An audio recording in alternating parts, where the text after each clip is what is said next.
CA Mukhtiar sir, जोरदार तालियों से स्वागत करें।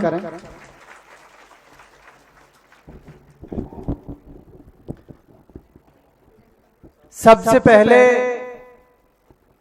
तो मैं मालवा की सरजमीन के लोगों को सलाम करता हूं, नमस्कार करता हूं कि आप सब वो लोग हैं जिन्होंने अपने अनुशासन से और अपनी सूझबूझ से न केवल एक बार बल्कि बार बार ये साबित किया है कि इंदौर वो शहर है जो पूरे देश के अंदर स्वच्छता में सबसे पहले नंबर पे आता है। तो आप सब बहुत प्यारे लोगों को बहुत क्रांतिकारी सलाम मेवात की सरजमीन से आए हुए एक नौजवान साथी का। आप प्यारे इसलिए हैं, आप काबिले एहतराम, काबिले इज्जत, आपका मर्तबा मेरी नजर में इसलिए भी बहुत ज्यादा है कि आप उस कॉन्सेप्ट को समझते हैं जो एक मुल्क को बनाने के लिए जिस सहभागिता और एक दूसरे के साथ मिलकर अपनी जमीन को, अपने घर को बेहतर बनाने की जो सोच, जो विचार गांधी जी ने दिया, उस विचार को आप जीने का काम करते हो। इसलिए मेरी नजर में आप बहुत काबिल एहतराम हो। आपको बहुत मुबारकबाद। और मैं चाहता हूं आप सब अपने लिए एक बार जोरदार तालियां बजाएं कि आप बहुत प्यारे लोग हैं इस देश के। एक बहुत महत्वपूर्ण और बात, हमारे जिनको बहुत ही आदरणीय गांधी के विचारों के या गांधी की विरासत के ध्वजावाहक और हमारे मार्गदर्शक आदरणीय अनिल त्रिपाठी जी और तमाम लोग जो हमारे सामने बैठे हैं, और वो नौजवान शक्ति जो आने वाले समय में इस देश का और इस देश की विरासत का परिचय पूरी दुनिया से कराएगी, वो नौजवान शक्ति मेरे सामने बैठी है। आपसे बहुत संक्षिप्त में सिर्फ ये कहना चाहता हूं जो मैंने महसूस किया यहां आकर। किसी भी समाज को, किसी भी इलाके को अगर समझना हो, उसकी सामाजिक पृष्ठभूमि को या उसके सामाजिक ताने बाने को समझना हो, तो आप जैसे बुद्धिजीवी लोग ये कहते हैं कि उस समाज की महिलाओं की स्थिति को देख लीजिए, आपको उस समाज की स्थिति का पता चल जाएगा। यहाँ आकर जो मैंने महसूस किया, महिलाओं की और हमारी माँ बहनों की जो भागीदारी है, जो उपस्थिति है, वो इस बात का संकेत है कि मुस्लिम समाज भी इस देश की जो तरक्की और उन्नति में कदम से कदम मिलाकर आगे बढ़ने के लिए पहली लाइन की पहली कतार में आ खड़ा हुआ है। इस बात का सबूत आप माँ बहनों की उपस्थिति दर्ज कराई है जो आपने, आपकी उपस्थिति इस बात का सबूत है कि आने वाला समय बहुत सुनहरा होगा और आने वाले समय में हमारी माँ बहन बेटियां इस समाज को एक नई रास्ता और नई डगर दिखाने का काम करेंगी। ऐसी मैं उम्मीद रखता हूं और ऐसा मैं देख पा रहा हूं। तो साथियों, मैं जिस सोच के साथ यहाँ आया था, मैं उससे कई गुना ज्यादा अपने आप को ऊर्जावान महसूस कर रहा हूँ कि मुस्लिम समुदाय की महिलाएं इतनी बड़ी तादाद में इस तरह के प्रोग्राम्स का हिस्सा बन रही हैं, बल्कि पुरुषों से ज्यादा हिस्सेदारी आप लोगों की है। तो आप बहुत मुबारकबाद के मुस्तहिक हैं और मैं इस सबको देखकर बहुत पॉजिटिव महसूस कर रहा हूँ, बहुत सकारात्मकता देख रहा हूँ जो समाज के अंदर बदलाव आ रहा है। मैं जिस सरजमीन से आता हूं, सर ने बताया कि वो मेवात इलाके के वो लोग हैं जो अलग अलग समय पर वहां से माइग्रेट करके देश के अलग अलग हिस्सों में बसे।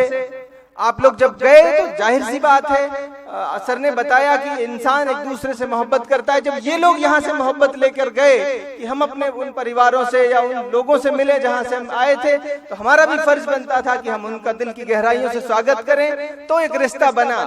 मुझे कई बार कई मौकों पर साथियों ने याद किया कि आप आइए शादी में, अलग अलग तरह के प्रोग्राम्स में मुझे याद किया, लेकिन मुझे लगता था जिस तरह का मेरा जीवन है, जिस तरह की मेरी व्यस्तताएं हैं, शादी और अलग अलग तरह के प्रोग्राम्स होते रहते हैं। जब आपने मुझे शिक्षा के किसी प्रोग्राम के लिए आमंत्रित किया, यकीनन मैं बहुत ज्यादा व्यस्त समय में से समय निकाल के आया, लेकिन मुझे बहुत खुशी हुई कि मैंने ये सफर किया और शिक्षा के क्षेत्र में कोई काम हो रहा था, मैं देखना चाहता था, सीखना चाहता था कि किस तरह ये लोग काम कर रहे हैं। तो इनकी पूरी टीम मेयो वेलफेयर ट्रस्ट के तमाम वो लोग जो इसके पीछे खड़े होकर इस कारवां को आगे बढ़ाने का काम कर रहे हैं। जैसा सर ने बताया कि देश निर्माण का इससे बेहतर कोई काम नहीं हो सकता, इससे अच्छा कोई काम नहीं हो सकता। और जिस तरह से मैंने पहले कहा, महिलाओं की जो उपस्थिति है उस पर मैं एक चंद लाइनें कहना चाहता हूं जो मुझे याद आई एक नई शुरुआत पर, कि सदियों की ठंडी पड़ी राख सुगबुगा उठी, सदियों की ठंडी पड़ी राख सुगबुगा उठी, मिट्टी सोने का ताज पहन इठलाती है, दो राह समय के रथ की आवाज सुनो, सिंहासन खाली करो कि जनता आती है, सिंहासन खाली करो कि महिलाएं अब आती हैं। तो आप महिलाओं के लिए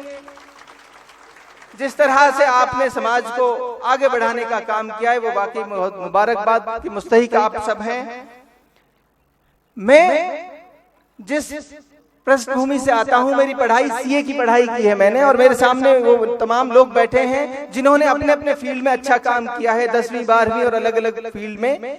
मैं तो बच्चों को और उनके माँ बापों को बस मुश्किल से 2 मिनट में अपनी बात खत्म करूंगा, सिर्फ इतना बताकर कि मैं जो आपके सामने खड़ा हूं, मैं तो इन सब में उपस्थित लोगों में सबसे कमजोर विद्यार्थी था। मेरे तो 12वीं में एक बार तो सप्लीमेंट्री आई, दूसरी बार में मैंने 12वीं पास करी, ऐसे करके 55% या 54-55% में नंबर लेके आया 12वीं में। यहाँ उपस्थित लोगों में मैं ये कह सकता हूँ मैं सबसे कमजोर स्टूडेंट रहा होऊंगा अपने समय में।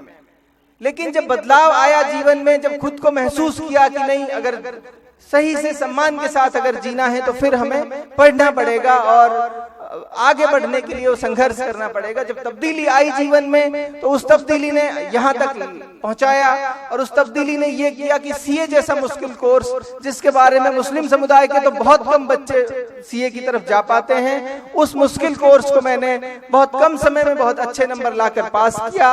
और आपको ये बताना इसलिए मकसद है कि कोई भी बच्चा किसी भी बच्चे से कमजोर नहीं है। आप सब वो तमाम कामयाबियां हासिल कर सकते हैं जो कामयाबियां आपसे पहले किसी ने हासिल की हैं। इसलिए आप सब आज से और अभी से अपने में सिर्फ एक बात को लेकर जाएं, कम से कम आज जो अपने समय दिया उसमें कम से कम एक बात सीख कर जाएं कि आपके जीवन में कम से कम निश्चित उद्देश्य, एक निश्चित लक्ष्य होना चाहिए जिसको पाने के लिए आप रात दिन मेहनत करें। दुनिया के जितने भी कामयाब लोगों को पढ़ा है, जितने भी कामयाब लोगों से मिले हैं, उन सब में एक बात कॉमन है कि उन लोगों का लक्ष्य पहले से निर्धारित था और उस निर्धारित लक्ष्य के लिए उन्होंने रात दिन मेहनत की। आपके जीवन में भी कुछ ना कुछ लक्ष्य तय होना चाहिए। ऐसा नहीं कि वो नहीं होगा तो ये कर लेंगे, ये नहीं होगा तो वो कर लेंगे। इसलिए आप एक निश्चित उद्देश्य यहाँ से तय करके जाओ कि मुझे अपने जीवन में ये बनना है, और फिर उसके लिए मेहनतें शुरू कर दीजिए। उसके बाद सीए बनने के बाद हमने जो महसूस किया कि समाज को सबसे ज्यादा जरूरत इस बात की है कि समाज को शिक्षा के क्षेत्र में जो समाज सबसे ज्यादा पिछड़ गया, मुस्लिम समुदाय, और वो इसलिए भी बहुत महत्वपूर्ण है कि जिस समुदाय का, जिस कौम का, जिस मजहब का रहनुमा या उसका नबी या उसका पैगंबर ये कहता हो कि दुनिया में जहां भी जाना पड़े, चीन तक भी जाना पड़े तो तालीम हासिल करो, जिस मजहब में तालीम को फर्ज कर दिया गया हो उस मजहब के लोग तालीम में सारी दुनिया से पिछड़ जाएं। इसलिए ये बहुत जरूरी था कि इस पर काम किया जाए, और फिर हमने काम शुरू किया। तो अल्हम्दुलिल्लाह छोटा मोटा काम हम कर रहे हैं, उसमें बहुत पॉजिटिव काम है और बहुत सकारात्मक काम है। आप सबसे भी ये कह रहा हूं, तमाम तरह की नकारात्मकताएं, तमाम तरह की परेशानियां, जिस तरह से मुल्क के हालात हैं, इन हालातों में अगर आप सब चीज को देखने की कोशिश करोगे तो ये पाओगे कि ये तमाम हालात इसलिए पैदा हुए कि हमने वो चीजें छोड़ दी जो हमसे कही गई, और उसमें सबसे पहली चीज आज एजुकेशन थी, तालीम थी, जो हमने छोड़ दी। तो हमें तालीम को मजबूती से पकड़ना है, और जब हम इसको मजबूती से पकड़ेंगे तो हमारे तमाम मसाइल हल होंगे। और आप सबको उन्हें बहुत मुबारकबाद, इन तमाम लोगों को जो लोग कोशिश कर रहे हैं उनको बहुत मुबारकबाद। मेरे सामने भी बहुत सारी चुनौतियां हैं, आप सबसे मैं भी दुआ गो हूं कि आप मेरे लिए भी दुआ करें। बहुत बड़ा संघर्ष हमारे सामने भी है और बहुत बड़ी लड़ाई हमारे सामने है, अलग अलग मोर्चों पे, अलग अलग तरीके से। तो आप सब हमारे लिए भी दुआ करें। हमारे साथी जिन्होंने हमारे साथ सफर किया उन सब के लिए मैं चाहता हूं एक बार जोरदार तालियां आप बजा दें। 10 घंटे का सफर आप लोग करके पहुंचे। आप सबको पुनः बहुत बहुत मुबारकबाद। वो बच्चे जिन बच्चों को आगे बढ़ना है, एक और बात कहकर अपनी बात खत्म करूंगा।